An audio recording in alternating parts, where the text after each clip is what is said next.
अस्सलाम वालेकुम प्यारे दोस्तों, जैसे कि आप सबको पता है कि बकरा ईद आने वाली है और बकरा ईद क्यों मनाई जाती है, इसके पीछे की पूरी कहानी क्या है, सच्चाई क्या है, इन सब चीजों के बारे में हम आपको पूरी मालूमात देंगे। लेकिन इससे पहले आपसे गुजारिश करते हैं कि वीडियो को आखिर तक जरूर देखिएगा, स्किप मत कीजिएगा, नहीं तो पूरी बात आपकी समझ में नहीं आएगी। दोस्तों, आपको YouTube पर बहुत सारी वीडियोस मिल जाएंगी, लेकिन आपको इतना डिटेल, इतनी तफसील से किसी ने नहीं बताया होगा जितनी तफसील से हम आपको बताने जा रहे हैं। दोस्तों, आप जानते हैं कि अल्लाह अपने बंदों और नबियों से बहुत मोहब्बत करता है और उनका इम्तिहान जरूर लेता है। कुछ इस तरह हजरत इब्राहीम अलैहिस्सलाम को एहसास हुआ। 1000 साल पहले हजरत इब्राहीम अलैहिस्सलाम एक बार आराम फरमा रहे थे, तभी आपको नींद आ गई। तो आप क्या देखते हैं कि अल्लाह ताला फरमाता है, जिसका मफहूम यह है कि ए इब्राहीम, अपनी सबसे प्यारी और अजीज चीज को मेरी राह में कुर्बान करो।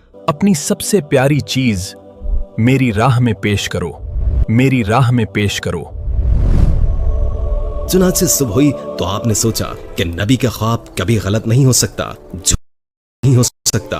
तो आपके पास काफी तादाद में उस वक्त ऊंट हुआ करते थे। आपने 100 ऊंटों की कुर्बानी दे दी। फिर अगली रात में गैब से आवाज आई कि ए इब्राहीम, अपनी सबसे कीमती चीज को कुर्बान करो। इब्राहीम, अपनी और भी कीमती चीज पेश करो।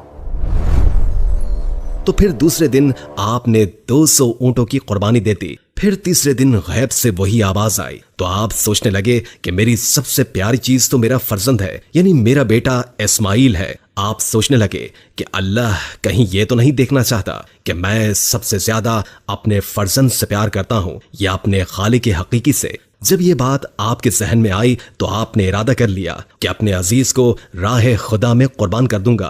फिर आपने हजरत हाजरा अलैहिस्सलाम से कहा कि ए हाजरा, मेरे बेटे को गुस्ल कराओ, नए कपड़े पहनाओ और खुशबू लगाकर बिल्कुल उसको तैयार कर दो, दूल्हा बना दो। आज हम अपने दोस्त के घर दावत में जा रहे हैं। मेरा बच्चा कितना रोशन लग रहा है। बीबी हाजरा खुश होकर अपने बेटे को तैयार करने लगी। फिर हजरत इब्राहीम अलैहिस्सलाम अपने बेटे को लेकर फलस्तीन से मक्का की तरफ रवाना होने लगे। तो शैतान आया। क्या तुम्हें सच मालूम है? ए हाजरा, तुम्हें पता भी है कि तुम्हारे बेटे को दोस्त के यहां नहीं बल्कि तुम्हारे बेटे इस्माइल को मारने के लिए ले जा रहे हैं। तुम्हारे बेटे को दावत नहीं, कुर्बानी के लिए ले जाया जा रहा है।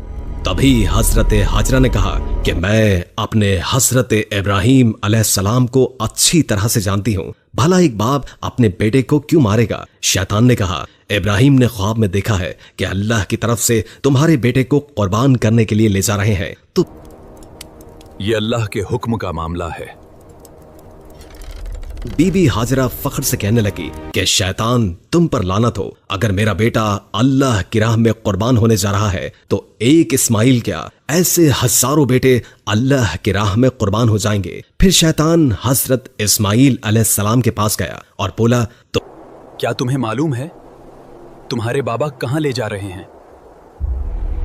तुम्हें वो अल्लाह की राह में कुर्बान करने के लिए ले जा रहे हैं। हजरत इस्माइल अलैहिस्सलाम ने जवाब दिया कि अगर मैं अल्लाह की राह में कुर्बान हो जाऊं तो इससे बड़ा खुशनसीब कौन होगा। फिर शैतान यही सवाल लेकर हजरत इब्राहीम अलैहिस्सलाम की तरफ गया और कहा कि तुम अपने बेटे को क्यों कुर्बान कर रहे हो?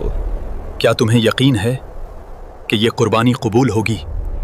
तुम्हें पता भी है कि तुम्हारी कुर्बानी कबूल होगी या नहीं। तभी हजरत इब्राहीम अलैहिस्सलाम पत्थर उठाते हैं और शैतान को लानत कहकर वो पत्थर मारते हैं। बताया जाता है कि तभी से मक्का शरीफ में हज के दौरान शैतान को पत्थर मारा जाता है। फिर आप आगे बढ़ने लगे और अपने प्यारे फर्जंद से फरमाते हैं, क्या आपको पता है कि हम आपको अल्लाह की राह में बेटा, तुम्हें अल्लाह की राह में पेश करने का हुक्म मिला है, कुर्बान करने के लिए ले जा रहे हैं। तभी हजरत इस्माइल अलैहिस्सलाम कहने लगे, बाबा, इससे बेहतर मेरे लिए क्या होगा?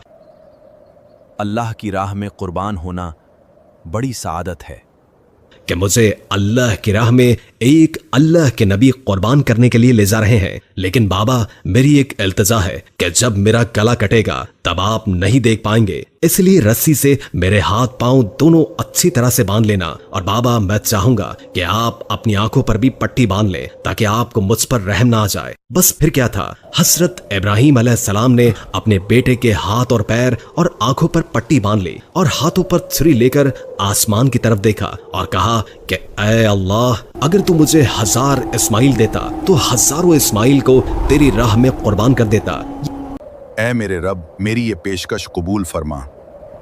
ये कहकर गर्दन की तरफ छुरी ले जाने लगे तो अल्लाह ने फरमाया कि ऐ जिब्रील, जाओ जन्नत से एक जानवर लेकर जाओ और इस्माइल को हटा दो और उसकी जगह इस जानवर को रख दो। इब्राहिम अपने इम्तिहान में पास हो गया है। जैसे ही आपने छुरी को फेरा, फिरते ही जो खून बहने लगा तो आपने अपनी आंखों से पट्टी खोली तो क्या देखते हैं कि आपका बेटा सही सलामत है और उनके साथ खड़ा है। नीचे देखा तो एक दुम्बा, जिनको हम भेड़ कहते हैं, वो हजरत इस्माइल अलैहिस्सलाम की जगह पे कुर्बान हो चुका है। हजरत इब्राहिम अलैहिस्सलाम ने अल्लाह का शुक्र अदा किया। अल्हम्दुलिल्लाह, तेरी रहमत बेपनाह है।